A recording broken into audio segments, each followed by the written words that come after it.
Human experience. Looking closer at waking, dreaming, and deep sleep. Every day we move through waking, dreaming, and deep sleep. In the previous episode, we simply noticed this pattern. Now we begin to look more closely. These three states are familiar to all of us, yet we rarely observe what actually happens within each one. A closer look can reveal something subtle. Let us begin with the waking state. This is the state we know most clearly. It is where our daily activities happen. In the waking state, the world appears through our senses. We see forms, hear sounds, and feel physical sensations. Everything seems to exist outside us. In this state, we interact with people, make decisions, and respond to situations. There is a sense of continuity and shared experience. This is what we call our waking life. Now, let us look at the dream state. This occurs when the body is at rest, yet experiences continue. A different kind of experience begins to appear.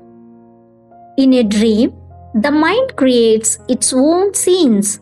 We may see places, meet people, or move through situations. These experiences arise without direct contact with the external world. While the dream is happening, it often feels real. We may respond with emotions, happiness, fear, or surprise. At that moment, we usually do not question it. It is accepted as experience. Only after waking do we recognize that it was a dream. What felt real a moment ago is then understood differently. What is experienced changes with the state. In this state, the senses are not engaged with the external world, yet experiences continue within the mind. This is what we refer to as the dream state. Now, let us look at deep sleep. This is a phase we all go through every day, yet it is the least noticed in our experience. In deep sleep, no clear experiences are noticed. There are no dream scenes, no visible world, and no distinct activity of the mind. No sights, no sounds, and no sensations are recognized. Even the sense of time is not present in our experience. Yet, after waking, we naturally say, I slept. Even without recalling any experience, we recognize that this phase occurred. This makes deep sleep different from dreaming. In dreams, experiences are noticed within the mind. In deep sleep, no such experiences are recognized. We have now looked at waking, dreaming, and deep sleep. Each state appears differently, and each one changes over time. In waking, the world appears through the senses. In dreams, experiences arise within the mind. In deep sleep, no such experiences are recognized. Even though these states differ, we are able to say, I was awake, I had a dream, I slept.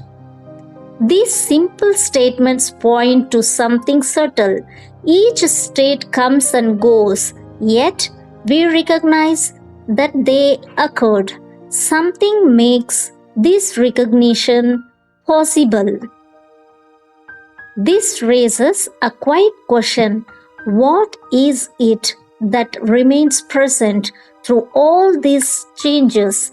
What makes this noticing possible? If we observe carefully, this is not something distant. It is present in our daily life, yet it often goes unnoticed. In waking, experience appears clear and external. In dreams, it appears within the mind. In deep sleep, no such experience is noticed. Even so, we later say, I was awake, I had a dream, I slept. This recognition remains consistent.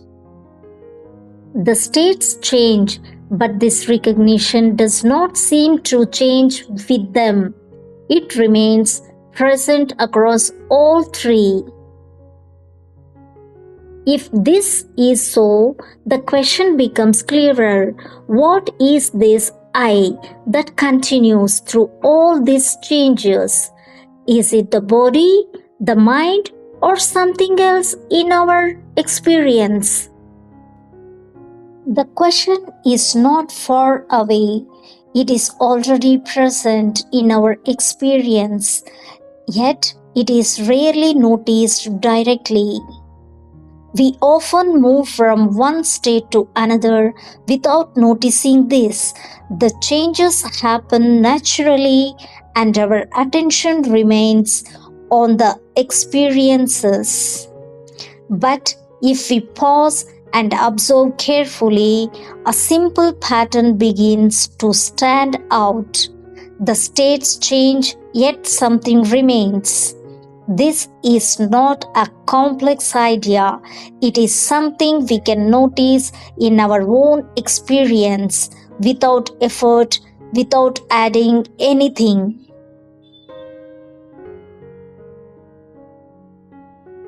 In the next episode, we will look more closely at this, not as a concept, but as something to observe directly.